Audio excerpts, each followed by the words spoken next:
Did you know that a lot of pen and marker packaging says you should store them horizontally? It's a little hypocritical considering the packaging is made to display them vertically, but still, I want to take care of my art supplies and store them in the way that's best for them. So I invented a shelf made entirely of supplies I already own that stores them horizontally and takes up a really small space on my desk while housing a pretty large quantity of pens and markers that I use. Here's how I did it.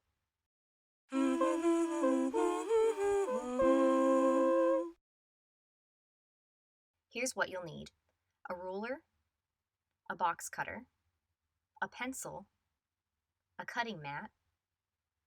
You don't need the board that I have holding the mat, I just put that there to give me more stability since I was working on a carpet. And chipboard. I get this from the back of old sketchbooks. You can also use cardboard or other sturdy-ish materials with some minor modifications to the pattern depending on how thick the material is, which I'll come back to later. You'll need to cut out the back, the two sides, and 5 shelves. The back and sides are the same dimensions on my design, and those are 11 inches tall by 4.5 inches wide, so cut out 3 pieces of those dimensions. The shelves are actually the same width, aka 4.5 inches, and the depth of them is 5 inches.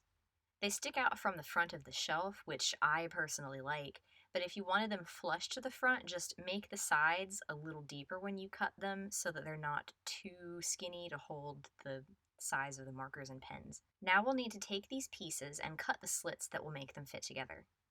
We'll start with the back. You'll cut the slits on both sides from the top to the middle, 1/2 inch inward from the long edges. These slits will match up with slits from the sides of the shelf. You want to make sure the width of the slits is the same as the width of the material that you're using.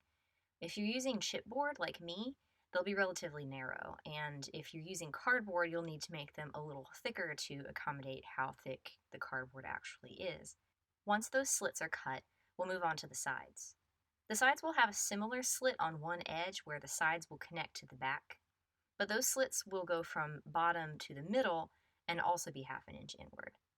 You can see here how the slits on the sides and the slits on the back will match up. Still on the side pieces, we now have to cut slits that the shelves will slide into.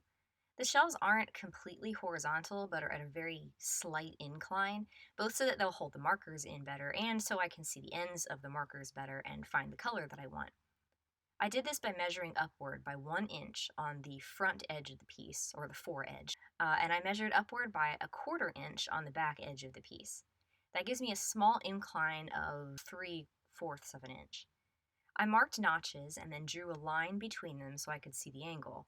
Then I measured and marked notches 2 inches upward on the foredge and the back edge for the additional shelves.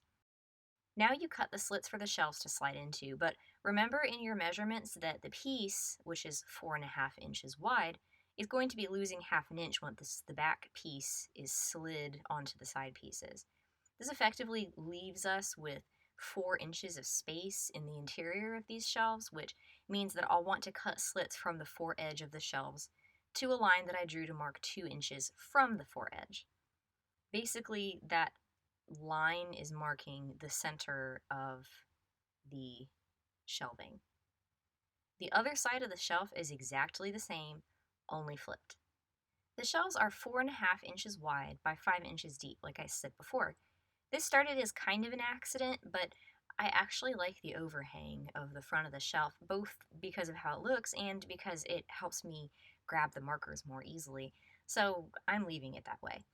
In the final piece, you can see the 2 top shelves are shorter and flush with the foredge, and I do plan to replace those soon because I really don't think that they hold the markers as well as the longer shelves.